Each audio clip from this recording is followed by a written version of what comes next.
Hello friends, स्वागत है आपका हमारे YouTube channel study smart IQ में। और मैं हूं सबा परवीन और आज हम फिर पढ़ने जा रहे हैं एसएससी एमटीएल 2025 के लिए जीके जीएस की क्लास, जिसमें हम डिस्कस कर रहे हैं प्रीवियस ईयर क्वेश्चंस। और ये हमारी क्लास 12 है और इससे पहले हम 11 क्लासेस से कर चुके हैं। और आज इस क्लास में हम पढ़ने जा रहे हैं 14 अक्टूबर 2024 शिफ्ट 1 के जीके जीएस की previous year questions. So I hope आपको ये वीडियो पसंद आती हो और ऐसे ही वीडियो देखने के लिए हमारे चैनल को लाइक करें, शेयर करें, सब्सक्राइब करना ना भूलें। तो चलिए स्टार्ट करते हैं आज की क्लास। सो फर्स्ट क्वेश्चन है, गांधी जी द्वारा भारत में सत्याग्रह का पहला प्रयोग किसे माना जाता है? तो गांधी जी द्वारा भारत में सत्याग्रह का पहला प्रयोग किसे माना जाता है? खेड़ा, चंपारण, रॉलेट सत्याग्रह या अहमदाबाद? तो गांधी जी द्वारा भारत में सत्याग्रह का पहला प्रयोग ये माना जाता है चंपारण को। Okay, right answer option B, Champaran Satyagraha को पहला प्रयोग माना जाता है। ठीक है, ये चंपारण ये कहाँ हुआ था? तो ये हुआ था बिहार के चंपारण जिले में। ठीक है ना, बिहार के चंपारण जिले में ये हुआ था।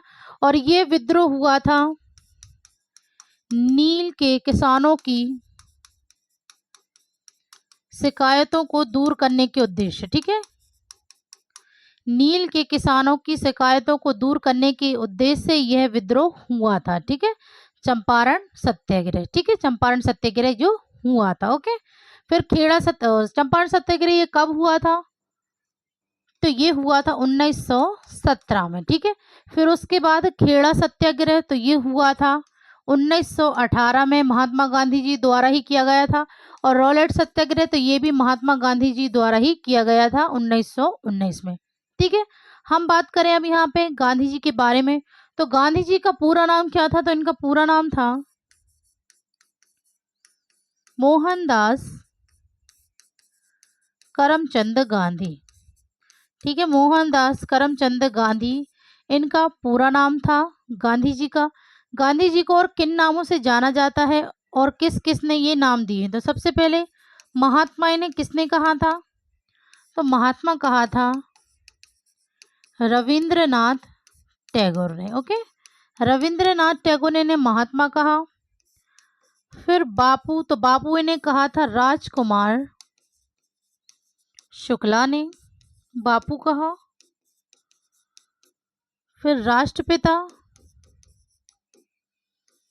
तो राष्ट्रपिता इन्हें कहा था सुभाष चंद्र बोस ने। ठीक है, राष्ट्रपिता ने कहा सुभाष चंद्र बोस ने। फिर अर्ध नग्न फकीर, तो अर्ध नग्न फकीर किसने कहा इन्हें? तो ये कहा था विंस्टन चर्चिल ने। ओके, और इन्हें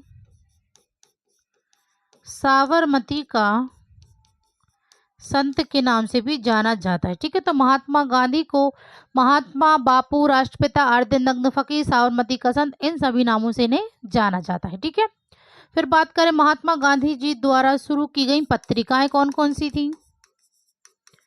तो पत्रिकाएं थी Navjivan, Harijan, Young India, Indian opinion,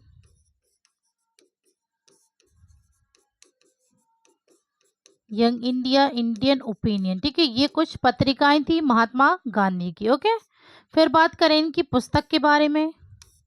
तो इनकी पुस्तक कौन कौन सी थी? तो महात्मा गांधी की पुस्तक सबसे पहले हिंद स्वराज। ठीक है, फिर मेरे सपनों का भारत, मेरे सपनों का भारत। फिर है Gokhale my political Guru, Gokhale my political गुरु, और माय एक्सपेरिमेंट विथ ट्रुथ। ठीक है, तो ये थी कुछ महात्मा गांधी जी की पुस्तक। हिंद स्वराज, मेरे सपनों का भारत, गोखले माय पॉलिटिकल्स गुरु और माय एक्सपेरिमेंट विथ ट्रुथ। ठीक है, तो ये तो इनकी, ये हो गई इनकी पत्रिकाएं, ये हो गई इनकी पुस्तकें। और इनके आंदोलन कौन से थे? खेड़ा सत्याग्रह जो कि 1918 में, चंपारण सत्याग्रह 1917 में, रॉलेट सत्याग्रह 1919 में। और इसके अलावा और कौन से आंदोलन थे? तो इनका जो आंदोलन थे, इसके अलावा इनका था असहयोग आंदोलन। असहयोग आंदोलन तो ये हुआ था 1920 में। फिर उसके बाद सविनय अवज्ञा आंदोलन, तो सविनय अवज्ञा आंदोलन ये हुआ था 1930 में। और फिर हुआ था भारत छोड़ो आंदोलन, तो ये हुआ था 1942 में। ठीक है, और महात्मा गांधी के राजनीतिक गुरु कौन थे? राजनीतिक गुरु, तो महात्मा गांधी के राजनीतिक गुरु थे गोपाल कृष्ण गोखले। ओके, तो ये थी ये जानकारी कुछ महात्मा गांधी के बारे में। तो आप इसे अच्छे से नोट कीजिएगा और इन्हें बार बार रिवाइज कीजिए ताकि आपको ये सभी अच्छे से याद रहें। ठीक है, चलिए तब हम नेक्स्ट करते हैं। नेक्स्ट है, सोनल मानसिंह निम्नलिखित में से किस नृत्य शैली की प्रसिद्ध प्रणेता है? तो सोनल मानसिंह यह किस नृत्य शैली की प्रसिद्ध प्रणेता है? मोहिनीअट्टम, मणिपुरी, ओडिसी या कथक? तो सोनल मानसिंह यह किस नृत्य शैली की प्रसिद्ध है प्रणेता? तो ये है उड़ीसा नृत्य शैली की। राइट आंसर है ऑप्शन सी, उड़ीसी। ठीक है, सॉरी, उड़ीसी। उड़ीसी ये कहाँ का शास्त्रीय नृत्य है? तो यह है उड़ीसा का शास्त्रीय नृत्य है। उसके अलावा मोहिनीअट्टम ये कहाँ का शास्त्रीय नृत्य है? तो ये है केरल का। ठीक है, और मणिपुरी मणिपुर का, कथक उत्तर प्रदेश का। ठीक है, कितने शास्त्रीय नृत्य हैं हमारे भारत में? तो 8 शास्त्रीय नृत्य हैं। 8 शास्त्रीय नृत्य, जिनमें से मोहिनीअट्टम केरल का, मणिपुरी मणिपुर, उड़ीसी उड़ीसा, कथक उत्तर प्रदेश, और इसके अलावा कथकली, फिर सत्रिया, और सत्रिया के अलावा कुचिपुड़ी।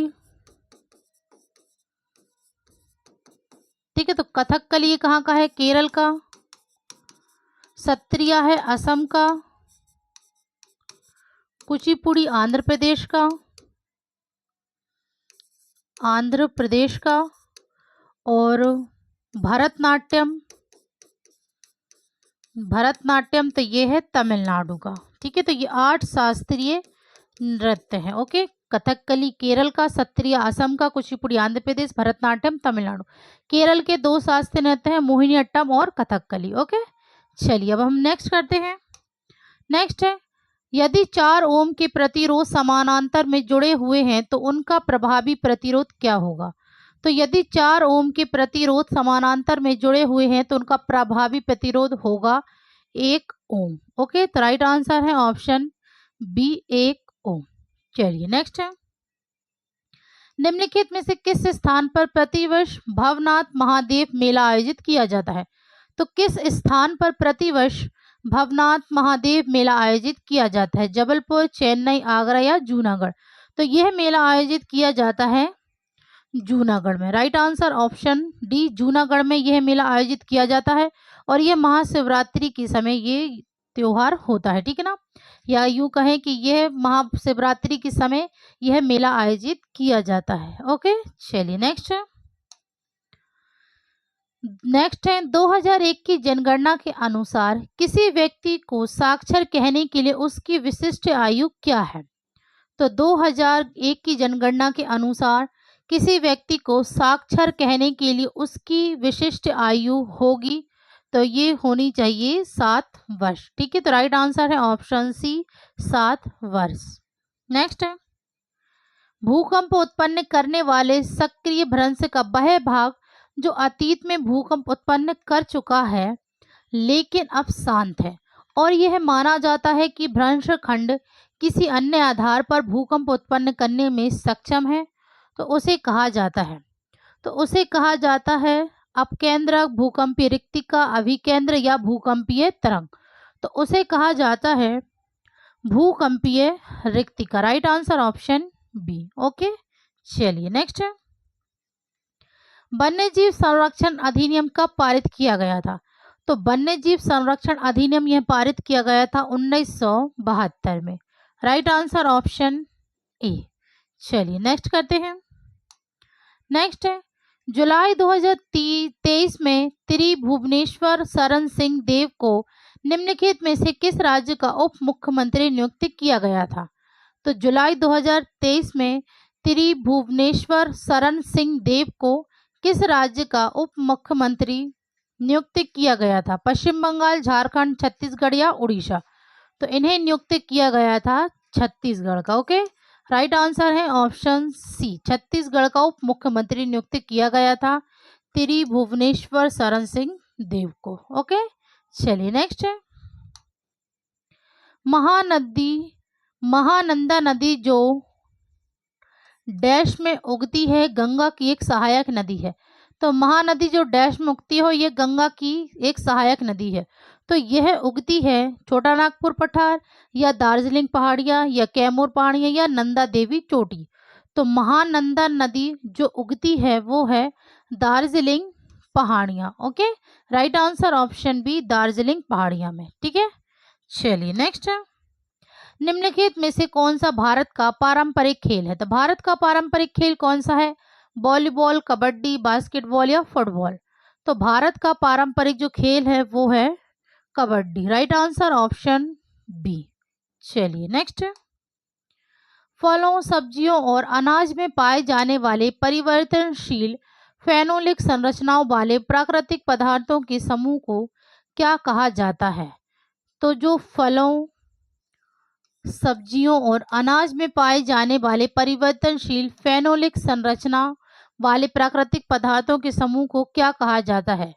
तो इन्हें कहा जाता है flavonoids. Right answer option D, flavonoids. ठीक है, चलिए नेक्स्ट है, मुस्लिम किसानों का एक संगठित विरोध मोपला विद्रोह भारत के किस आधुनिक राज्य में हुआ था?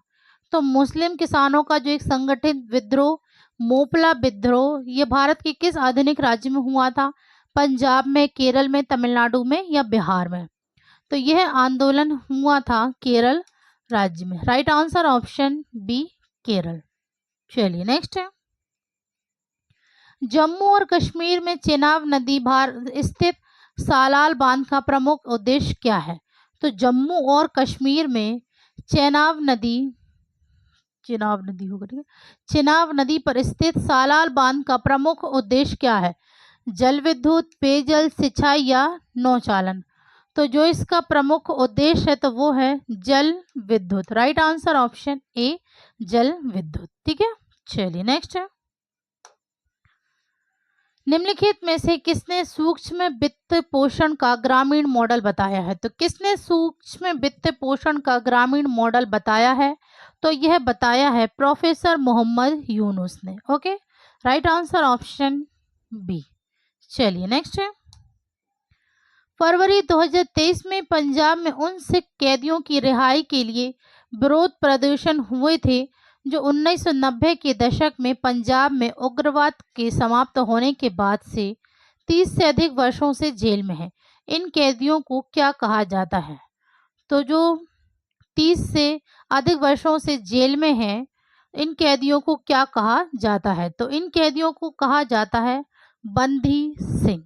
राइट आंसर ऑप्शन ए, बंदी सिंह कहा जाता है इन कैदियों को। ओके, चलिए नेक्स्ट है, सतह के नीचे मेरी कहानी नामक पुस्तक के लेखक कौन है?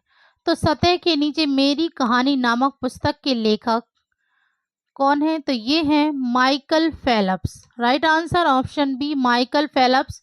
यह सतह के नीचे मेरी कहानी नामक पुस्तक के लेखक है। ओके, फिर हम बात करें कोबे ब्राइट। तो कोबे ब्राइट की आत्मकथा कौन सी है? तो इनकी आत्मकथा है द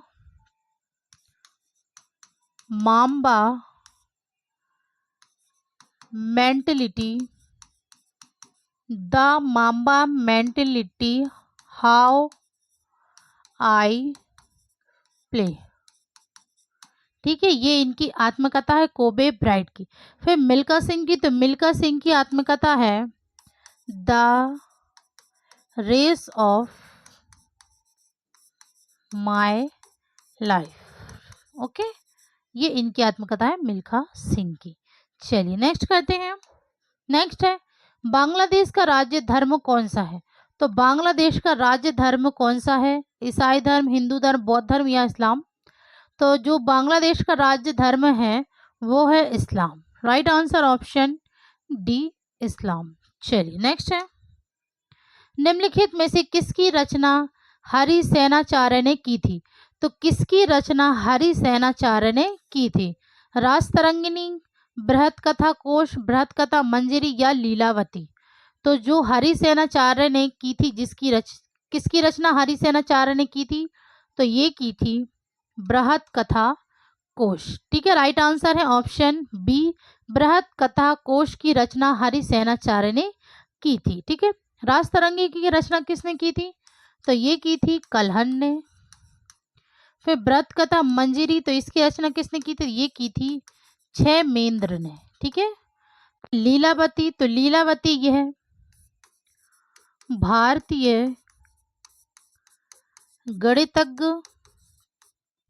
भास्कर द्वितीय, भारतीय गणितज्ञ भास्कर द्वितीय की गणित ग्रंथ है ये। ठीक है ना, गणित ग्रंथ का एक रूप है लीलावती। ओके, भास्कर द्वितीय का। ओके, चलिए नेक्स्ट है ऋग्वैदिक काल में निम्नलिखित में से कौन सेनानी था।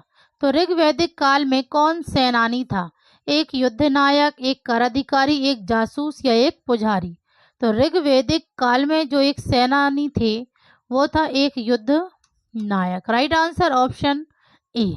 चलिए नेक्स्ट है 2022 में कांस के रेड कारपेट पर चलने वाले भारत के पहले लोक कलाकार कौन बने। तो 2022 में कांस के रेड कारपेट पर चलने वाले भारत के पहले लोक कलाकार कौन बने, मामे खान, स्वरूप खान, सरताज खान या सरवर खान।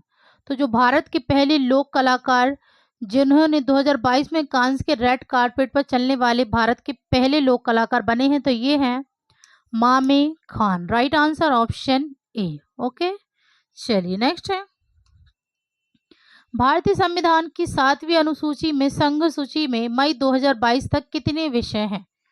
तो भारतीय संविधान की 7वीं अनुसूची की संघ सूची में मई 2024 तक कितने विषय हैं, 93, 95, 99 या 100। तो इसमें विषय हैं 100। Right answer option D. Okay, चलिए नेक्स्ट है अनीता शर्मा संगीत नाटक अकेडमी पुरस्कार विजेता किस नृत्य शैली की प्रतिपादक है। तो अनीता शर्मा संगीत नाटक अकेडमी पुरस्कार विजेता ये किस नृत्य शैली की प्रतिपादक है, तो यह प्रतिपादक है सत्रिय नृत्य शैली की। सत्रिय ये कहाँ का शास्त्रीय नृत्य है, तो ये है असम का। ओके, और उड़ीसी, तो ये है उड़ीसा का। मोहिनीअट्टम, तो ये है केरल का। कथकली, तो ये है आंध्र प्रदेश का। सॉरी, कथकली ये भी केरल का है। ठीक है ना, मोहिनीअट्टम और कथकली ये दोनों केरल के शास्त्रीय नृत्य हैं। ठीक है, चलिए नेक्स्ट है भारोत्तोलन में जब कोई एथलीट स्नैच या क्लीन एंड जर्क में तीनों प्रयासों में असफल हो जाता है और कुल अंक प्राप्त करने में असफल रहता है तो इसे डैश के रूप में जाना जाता है।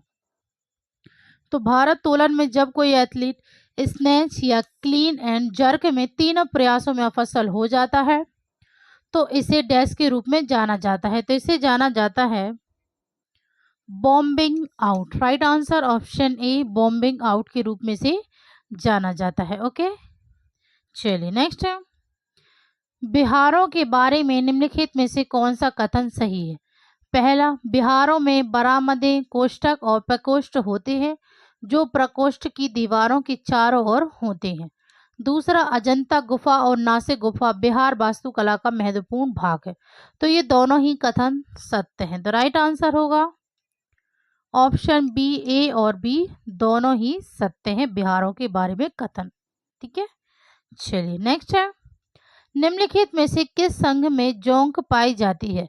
तो किस संघ में जोंक पाई जाती है? ठीक है ना, जोंक जो पाई जाती है यह किस संघ में? तो यह पाई जाती है एनेलिडा में। ठीक है, right answer option D, Annelida संघ में जोंक पाई जाती है। जोंक जिसे हम गोंच भी कहते हैं। ठीक है ना, कहीं कहीं मेरे यहाँ पे तो गोंच ही कहते हैं क्योंकि इसे। ओके, तो ये थी आज के हमारे क्वेश्चंस। सो आई होप आपको ये वीडियो पसंद आई हो, और ऐसे ही वीडियो देखने के लिए हमारे चैनल को लाइक करें, शेयर करें, सब्सक्राइब करें। Thank you.